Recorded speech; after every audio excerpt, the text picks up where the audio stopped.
Ahmed Toha isn't just a child. He's disabled, he's hungry, and he's been on the move since he fled from his home in the Zaytoun neighborhood of Gaza City. Having to move with disability is extremely difficult. One night we were surprised by advancing tanks near the house where we were staying in Khan Yunis. We ran under fire in utter darkness.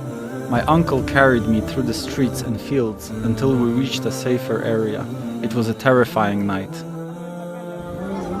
And this is Hussam Sdoudi, a lawyer with mobility impairments who fled from Shuja'iyya to central Gaza.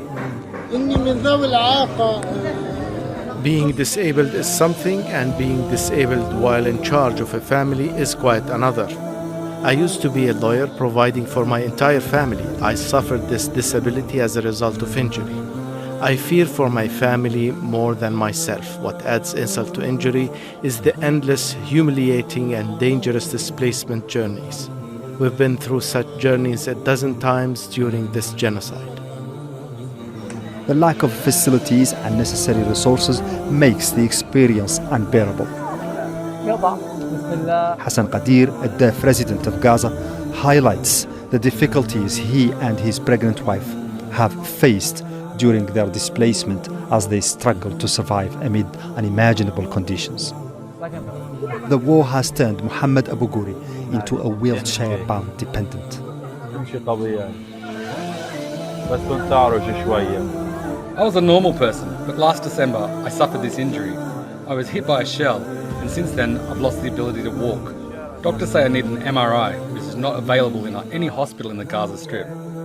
I tried to get transferred to Egypt for treatment, but all my pleas for help fell on deaf ears. I am really suffering amid these harsh living conditions. I cannot even go to the restroom on my own.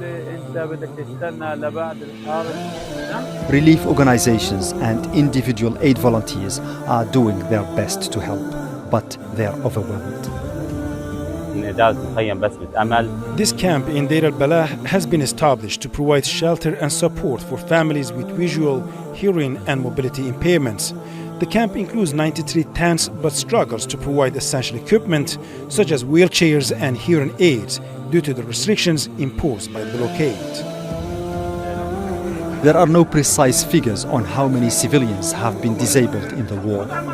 What's certain is that their number is growing, as well as their suffering between Israeli relentless bombing. Now for the water container project. Remember, every droplet counts when resources are scarce. Make your count today. Donating containers isn't just a matter of charity, it's a matter of humanity. Donate to Al-ianah Humanity Welfare.